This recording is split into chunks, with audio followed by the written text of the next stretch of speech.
Hey everybody, Ben for the Bretonnian podcast, and we've got more Blood Bowl Season 3 news over on the Warhammer community. Let's put my little face over here. Gallantry and gleaming armour abound as the Bretonnians hit the gridiron. Clickety click. Let's see what they got to say about Bretts. Zoom, zoom, zoom, zoom, zoom. Okay. From a nation of verdant grasslands, rolling hills, castles, quests, and chivalry come the most honourable Blood Bowl team of all, the Breton Barons. With the greatest sport ever created snuffing out war almost entirely, the Knights of Bretonnia were given little to do, and more importantly, no way of showing off. But things have a funny way of working out. After the Lion lost the Grail amongst the thousands of cup-shaped trophies in Nuffle's great temple, he claimed to have been told by the Lady of the Lake that the Knights of Bretonnia must prove themselves on the gridiron in order to one day claim back the trophy. How convenient. We've got a lovely shot there of the Bretonnian team. These shots, the crispness, this is some proper work here. The paint jobs look great. The team looks fantastic. I am in love with what I'm seeing so far for this edition. Absolutely in love with it. And I am renowned for not liking Bretonnia in Warhammer Fantasy Battle, but this is looking pretty good. Right. With a new season of Blood Bowl on the way, and with some of the key rules changes addressed, it's time to talk about the first of the new teams in the box. To kick things off, here's Jay from the rules team with a few words about the design direction behind the team. So, Jay says, Bretonnian teams feature a mixture of heroic knights and the hardy squires that accompany them. We wanted to showcase that the knights are very much the stars of the show, with each type of knight excelling in a different aspect of the game. Knight catchers and knight throwers have catch or pass respectively. Makes sense. Ooh, and both come with nerves of steel, showcasing their stoicness in the face of danger, while Grail Knights start with block to help them take down their foes. Okay, so the Knight Catcher is a catcher, the Knight Thrower is a thrower, and the Grail Knight is a blitzer. And they all have Dauntless, yeah. We also gave all Knights Dauntless to represent them embarking on a quest to take down bigger, tougher foes. After all, what's more knightly than bravely standing against a hulking, snarling enemy and facing them down in glorious one-on-one fight? Bretonnian teams favour a high-risk, high-reward style of play. All right, you've got me, Jay. Where they can throw caution to the wind and get stuck in. Yeah, okay. Okay. Nerves of steel. Pass cat on your catcher, on your thrower. Tantalizing. Wise words there for a coaching team that wants to rush up the field like a glorious cavalry charge. No horses on the pitch though. We'll make an exception for deer. Yeah, fair enough. With the help of our very own Blood Bowl obsessive Joel, we've broken down exactly how the team works by tackling each player type for your reading pleasure. So this is the Grail Knight. The Grail Knights are your blockers and blitzers and come with blockers standard.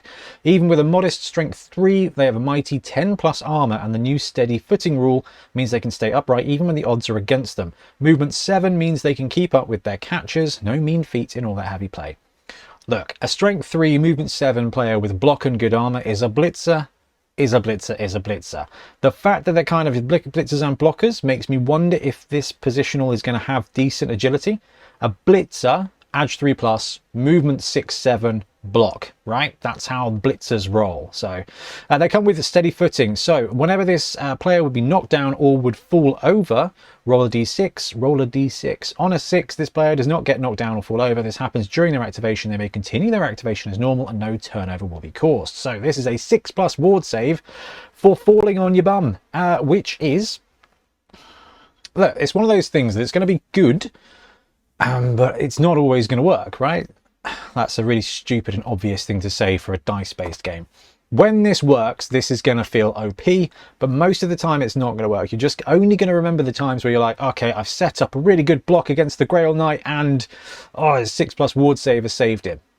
I like it. I like the idea of these players just being so tough on their feet that they can't get knocked down by themselves, by gravity, by everything. I think that's really quite cool.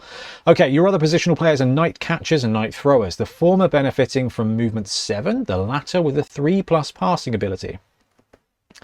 Catchers are able to re-roll any fumbled catches, and nerves of steel means they ignore tackle zones when they are attempting to receive those all-important passes.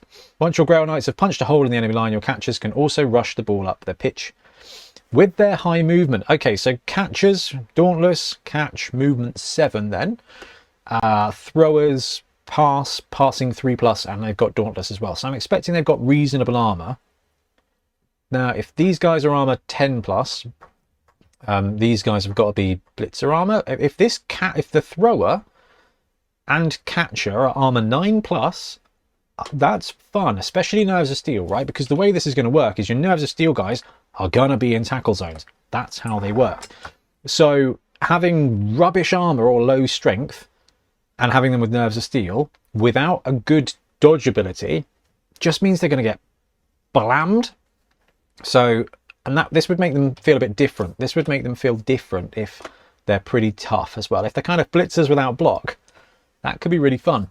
As you'd expect, throwers can reroll their throws since they also have nerves of steel. It doesn't even matter when they're surrounded with 3+ to pass. You hopefully won't need to pray to the lady too often to avoid a turnover. She's very busy. Passing 3+ is okay for a quick pass.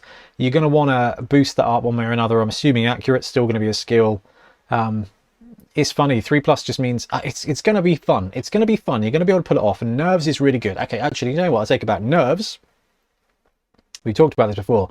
Nerves of steel basically means you've got, even if you end up in base contact, you've got those squares of movements first. So actually, you know, it's not as good as a 2++, but having a 3++ and your movement, whatever it is, 6, 7, catches a movement 7, so throwers probably movement 6, right? That's a 9 square 3++ pass, regardless of tackle zones. That's potential. That's potential. As you'd expect, throwers to there we go. Okay, no Bretonnian team is complete without a complement of squires. They attend to their knights every whim and desire, loads of polishing, blood, and grass stains off armour and grabbing snacks at half time.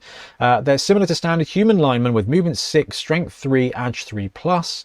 If your opponent has the ball and you're desperate to snatch it back, they have wrestle, so you can force a blocker down while preventing a turnover. So the old Bretonnian roster, I think the linemen had fend, and then the squires had wrestle, so the linemen are now squires and the squires have wrestle, so that works nicely. So you've got a whole wrestle roster here.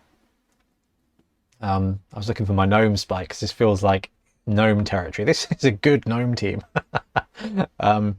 So we're sure you're already formulating strategies based on these snippets, but you'll have plenty more reading to do in the dugout with the arrival of Spike Journal issue 19, which is dedicated to the Bretonnian teams. It contains rules for their pitches and balls, a coaching guide to help you get to grips with the chivalric sports folk, and rules on how to run a jolly jouster cup alongside all the other Spike features you've come to love. Okay, so we're getting a full-on Spike for Bretts.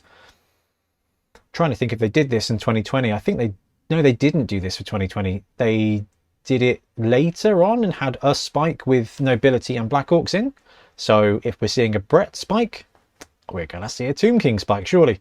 It won't be long before we can get hold of the 3rd season box set, the Bretonnian Team of Spike Journal issue 19. Keep a weather eye on Warhammer Community for more news. It really feels like we are brewing up now, which is very exciting. Okay, so Bretonnian teams. Human linemen with wrestle. Yeah, yes, please. That's fantastic. Right, we've got Norse. Norse are great because their guys have got block. Now, wrestle is not as good as block, but it's really quite useful. I mean, I'm talking this as a Skaven coach, like having a couple of players with decent enough movement, decent enough edge, and a wrestle skill. Chef's kiss.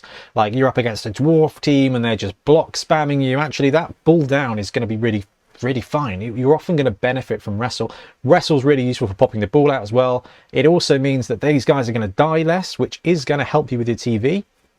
And when you think about if you've got these players, and I really do like these models. This is genuinely something that I am smitten by.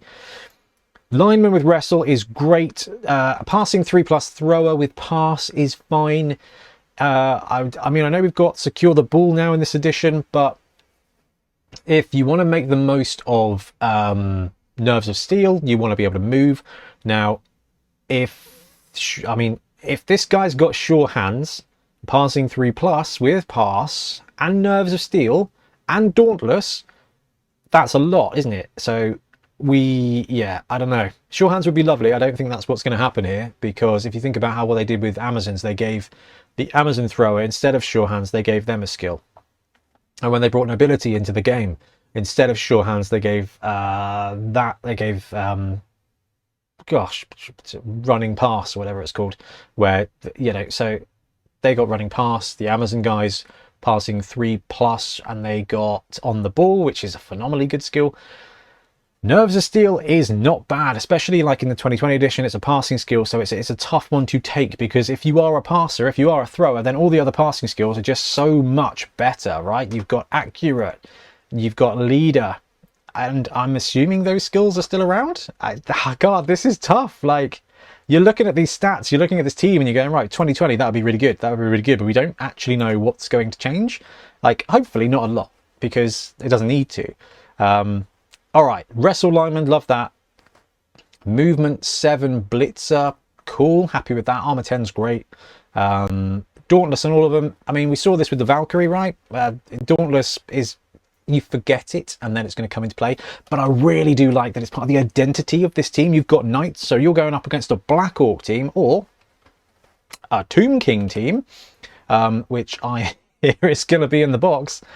This is wicked. Like, this is brutal. These guys are humans with some extra skills, and they're going up against a team with, you know, unless Tomb Kings have been boosted, low edge, and even though their strength is going to be 4 big guys, these guys have got Dauntless and a couple of blockers in there, and oh, this is going to be meaty. The Bretonnian team are going to land, and I think this is going to be really, really, really potent.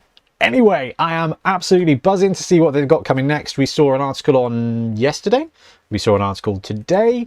Hopefully we'll see an article tomorrow, and let's have it be about Tomb Kings. But I've got a second video coming out later today, which is about the star players they've been showing off this week as well, because it's fun. It's very fun right now, and oh, come on, let's go. I cannot wait to get this team on the pitch. Anyway, I'm going to wrap up. Let me know what you think, and we'll be back soon with more Blood Bowl content.